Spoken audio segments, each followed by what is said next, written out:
Bueno chicos, continuando con la clase de biología de membrana plasmática, lo que tenemos que ver hoy son especializaciones de la membrana. Si nosotros dibujamos una célula, tenemos que dibujarla en 3 dimensiones. Acá hacemos un esquema de una célula que tenga más o menos esta forma. Esto sería el núcleo y esto sería la membrana plasmática o la membrana celular. Nosotros podemos observar que esta membrana celular presenta caras laterales y, por ejemplo, una cara apical. La palabra apical significa de ápice o punta, mientras que aquí hacia abajo tenemos una cara basal que se va a encontrar en la base. Las caras laterales de la célula son estas, la de adelante y la de atrás. Por lo tanto tiene 1, 2, 3 y 4 caras laterales. Esto algunas veces se olvida cuando uno está acostumbrado a dibujar la célula de esta manera y uno pierde las dimensiones de la membrana plasmática al ser de esta forma. Bien, ¿qué es lo que tenemos que tener en cuenta?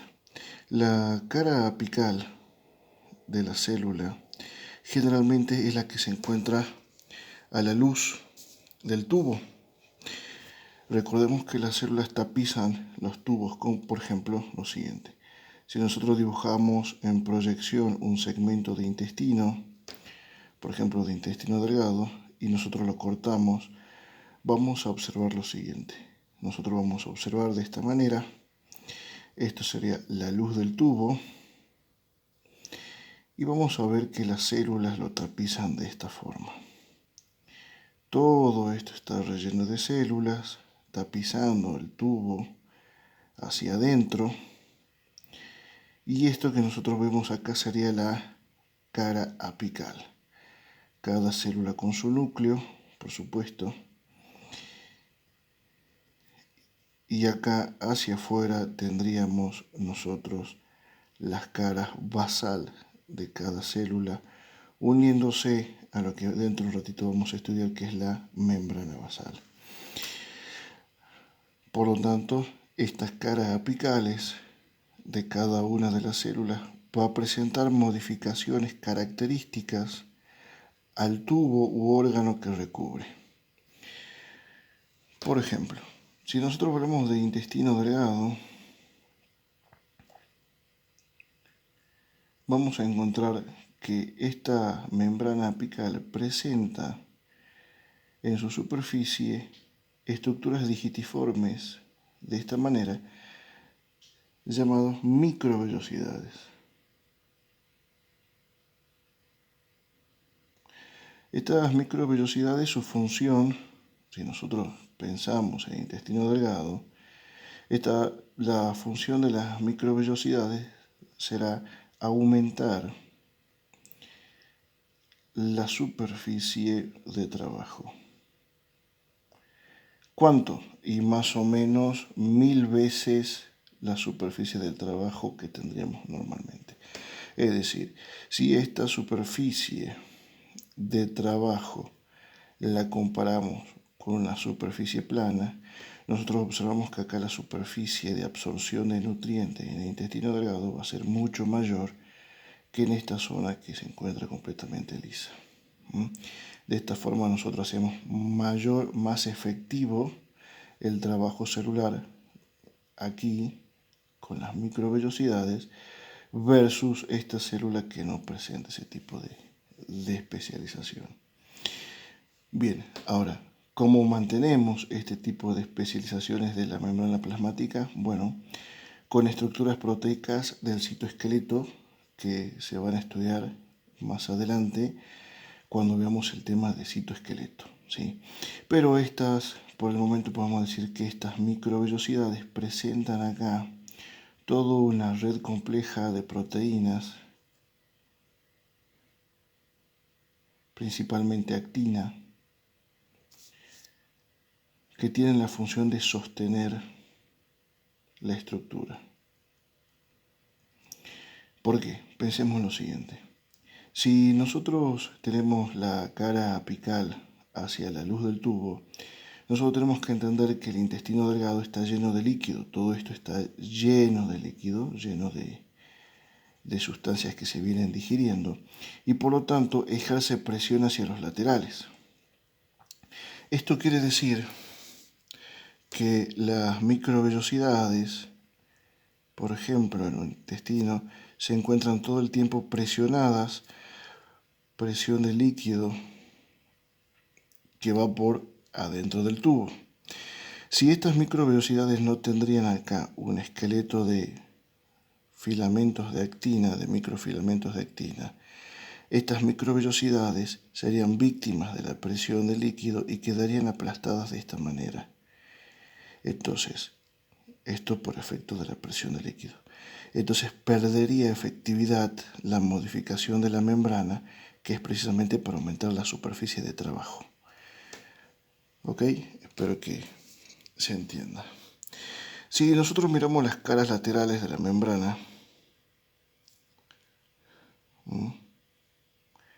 nosotros tenemos que entender que en organismos multicelulares las células trabajan en conjunto, es decir, están unidas a otras células formando tejidos.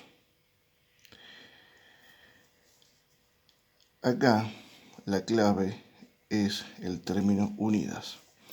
¿Qué es lo que va a pasar aquí? Las células van a presentar diferentes tipos de especializaciones que le van a permitir estar unidas una célula con otra.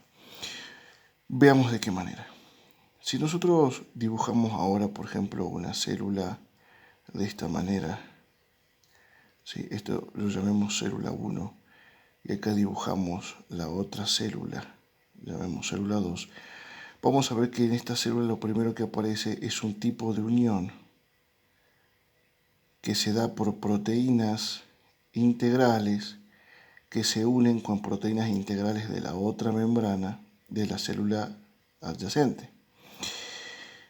De esta manera. ¿Sí? Este tipo de unión se llama uniones estrechas.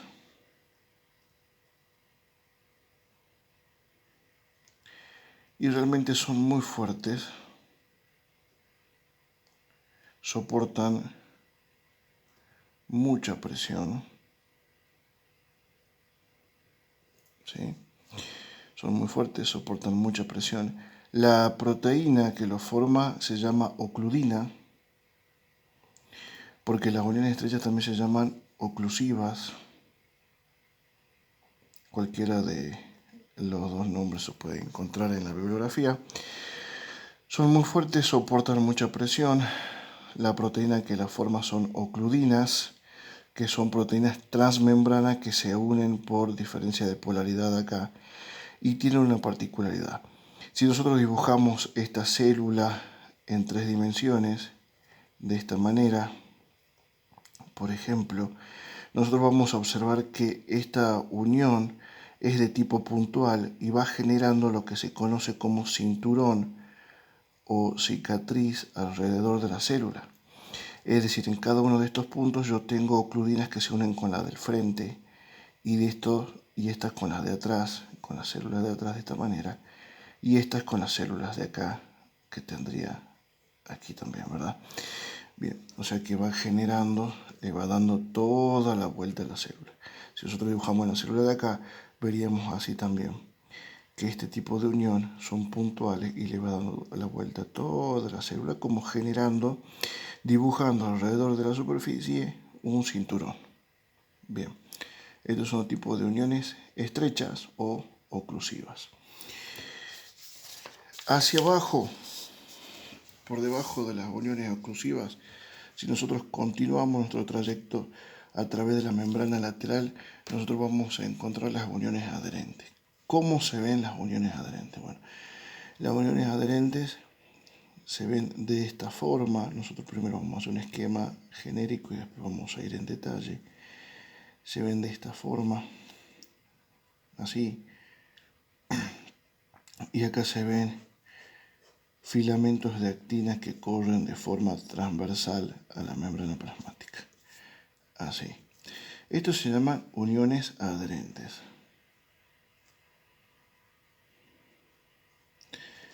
¿Qué características tienen las uniones adherentes? Bueno, si nosotros dibujamos en detalle este esquema, que así se lo van a presentar a ustedes en las cartillas generalmente, pues es un esquema bastante complejo que no se suele hacer, pero nosotros lo vamos a hacer en este momento, es de la siguiente manera.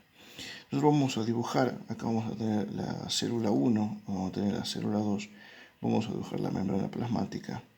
Y de la membrana plasmática sale una proteína hacia el espacio intermembrana que se une mediante un ion calcio a la otra proteína de la otra membrana.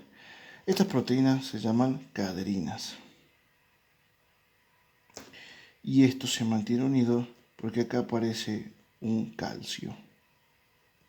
¿Sí? Calcio, el átomo de calcio que ustedes están estudiando conmigo en química. ¿Sí? Ahora, ¿qué es lo que ocurre? Este complejo caderina-calcio se repite varias veces a lo largo de la membrana plasmática, formando la unión adherente, de esta forma. Ahora, ¿qué es lo que ocurre? Nosotros acá vamos a tener otras proteínas que evitan que, por efecto de la presión, estas caderinas se zafen de la membrana plasmática. ¿Qué vamos a tener ahí? Bueno, acá vamos a tener unas proteínas que se llaman vinculinas. Vamos a dibujar como si fueran un círculo. Esto es un esquema también. Acá vamos a tener proteínas llamadas vinculinas. Estas proteínas vinculinas se unen de esta manera a filamentos de actina. Todo esto son proteínas que nosotros lo vamos a estudiar más adelante en el citoesqueleto. ¿Lo ven? Estas serían actinas de tipo beta y las cortitas son proteínas de tipo alfa, actinas de tipo alfa. Entonces, si nosotros observamos, lo que me va quedando es una red de actina unida a las uniones, a las proteínas caderinas que formaban parte de la unión adherente. Entonces, de este lado tendremos que dibujar lo mismo, actinas, beta, actinas alfa, que van viajando de esta forma, creando una red compleja de proteínas. Entonces, ¿qué es lo que va a suceder? En el caso de que la célula 1 y la célula 2 estén bajo algún efecto de presión, las caderinas que están enganchadas de esta manera, así como si fueran dos ganchitos, así, tac, tac, y en el medio está el calcio, ¿qué es lo que ocurre? No salen de la membrana porque están las vinculinas uniéndose a los filamentos de actina de esta manera. Estas serían las uniones adherentes. Yo igual les voy a enviar un esquema de estas uniones en colores para que tengan para estudiar.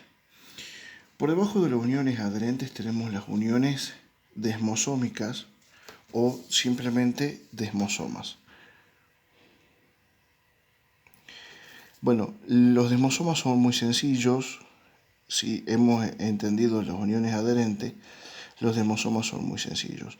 También tenemos las proteínas tipo caderina unidas por iones calcio de esta manera, como si fueran ganchitos atrapando una pelota en el medio.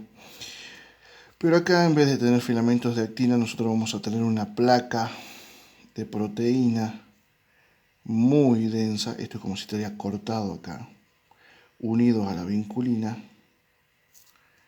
Espero que se entienda el esquema. De esta forma, así. Ok, acá se continuaría hacia atrás la otra pastilla de proteína densa. ¿Qué características tiene esta pastilla de proteína que se encuentra unida a filamentos gruesos de queratina de esta manera. Esto se proyecta hacia el interior celular de esta manera. Estos son filamentos de queratina muy gruesos, así, y se proyectan de esta manera, así. Todo esto para mantener una célula unida a otra célula, ¿ok? Y esto que nosotros tenemos acá sería el espacio intercelular, un espacio que existe entre las células muy pequeño, muy diminuto, ¿sí? De dimensiones muy pequeñas, pero existe, y estas proteínas son las encargadas de mantenerlas unidas. Estas uniones tienen que ser muy fuertes, pero muy fuertes, ya que nosotros tenemos tejidos que soportan gran actividad mecánica. Por otro lado, tenemos otro tipo de uniones, que tenemos las uniones tipo gap. Las uniones tipo gap, o también uniones comunicantes. Estas actúan como si fueran realmente canales. Son tubos de esta manera que se conectan unos con otros. Así. Y acá vamos a tener otro, por ejemplo, de esta manera, ¿sí? ¿Qué es lo que vamos a tener? Esto sería la célula 1 y esto sería la célula 2. ¿Ok? Las uniones tipo gap o comunicantes nosotros las estudiamos en sinapsis química,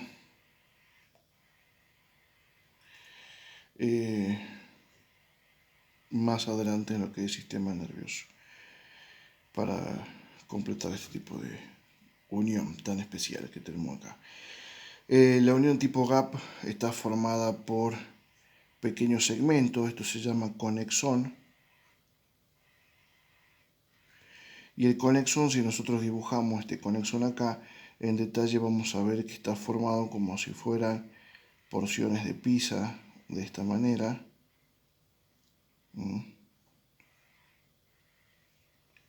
Así, que se encuentra cerrado. ¿Qué es lo que ocurre? Esto sería un conexón y cada uno de estos sería una conexina. ¿Qué es lo que ocurre con el conexón y las conexinas? Bueno, si yo a esto lo giro así, lo muevo, ¿ok? Lo que van a suceder es que cada una de estas conexinas, en forma de, realmente como de porción de pizza, se van a correr y me van a generar un movimiento de esta manera,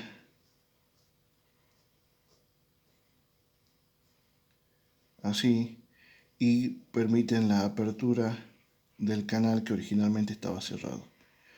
Solamente se descolocaron las porciones y queda abierto el canal para el pasaje de sustancias.